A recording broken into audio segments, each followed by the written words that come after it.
ഹമാസിനെ പോലെ തന്നെ ഇസ്രയേലിന് തലവേദനയാണ് ലെബനനിലെ ഹിസ്ബുള്ള. ഗാസയിലെ ഇസ്രയേൽ ആക്രമണത്തിന് പ്രതികാരമായി ഇസ്രയേലിൽ പരമാവധി കുഴപ്പങ്ങൾ സൃഷ്ടിക്കുകയാണ് ഇപ്പോൾ ഹിസ്ബുള്ള. കനത്ത ആക്രമണമാണ് ഹിസ്ബുള്ള ഇസ്രയേലിന് നേരെ നടത്തുന്നത്.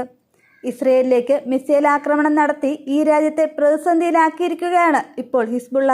അതിനാൽ ഗാസയിലെ പോലെ തന്നെ ലെബനൻ അതിർത്തിയിലും നിതാന്ത ജാഗ്രതയിലാണ് ഇസ്രയേൽ.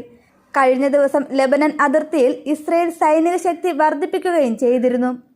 ഇസ്രയേലിന് പുറമെ മറ്റൊരു രാജ്യത്തിന് ഭീഷണിയായി മാറുകയാണ് ഹിസ്ബുള്ള. മെഡിറ്ററേനിയൻ രാജ്യമായ സൈപ്രസിന് നേരെയാണ് ഹിസ്ബുള്ള നേതാവ് നസ്രുള്ള ഭീഷണി മുഴക്കിയിരിക്കുന്നത്.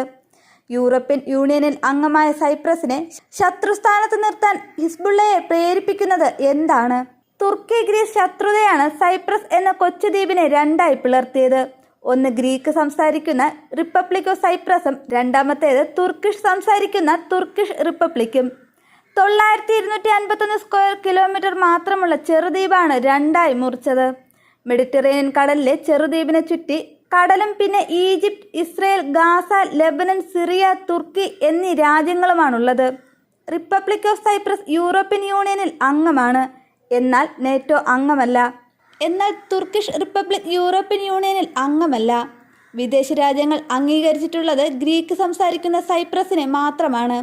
ഈ സൈപ്രസിനെതിരെയാണ് ഭീഷണിയുമായി ഹിസ്ബുള്ള രംഗത്ത് വന്നിരിക്കുന്നത്.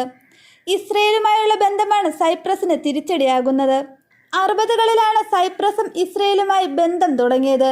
1994 ടൈൽ അവീവിൽ സൈപ്രസ് എംബസി തുടങ്ങി. ഇസ്രയേൽ തുർക്കി സൗഹൃദ കാലത്ത് സൈപ്രസുമായുള്ള ബന്ധം വഷളായി. പാലസ്തീൻ രാഷ്ട്ര രൂപീകരണത്തെ സൈപ്രസ് പിന്തുണച്ചിരുന്നു. എന്നാൽ പിന്നീട് 1990കളിൽ ഇസ്രയേലുമായുള്ള സൗഹൃദം സൈപ്രസ് വീണ്ടെടുത്തു. സൈപ്രസിൽ ഇസ്രയേൽ സൈന്യം പരിശീലനം നടത്താറുണ്ട്. സംയുക്ത സൈനിക പരിശീലനവും നടത്തുന്നുണ്ട്. UK സൈനിക സ്ഥാനവും സൈപ്രസിലുണ്ട്.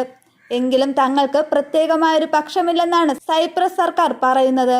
ഇസ്രയേലിന്റെ ആക്രമണത്തെയും ഹമാസിന്റെ ആക്രമണത്തെയും സൈപ്രസ് അപലപിച്ചിട്ടുണ്ട്.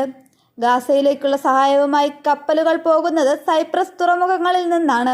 ഇസ്രയേൽ സൈപ്രസിനെ ആക്രമണത്തിനായി ഉപയോഗിച്ചാൽ തിരിച്ചടി നേരിടേണ്ടി വരും എന്നാണ് ഹിസ്ബുള്ള നേതാവിന്റെ മുന്നറിയിപ്പ്.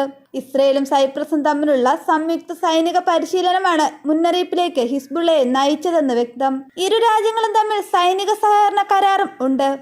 ലെബനനെ ആക്രമിക്കാനായി സൈപ്രസിനെ എയർപോർട്ടോ സൈനിക താവളങ്ങളോ ഉപയോഗിക്കരുതെന്നാണ് ഹിസ്ബുള്ള നേതാവിന്റെ മുന്നറിയിപ്പ്.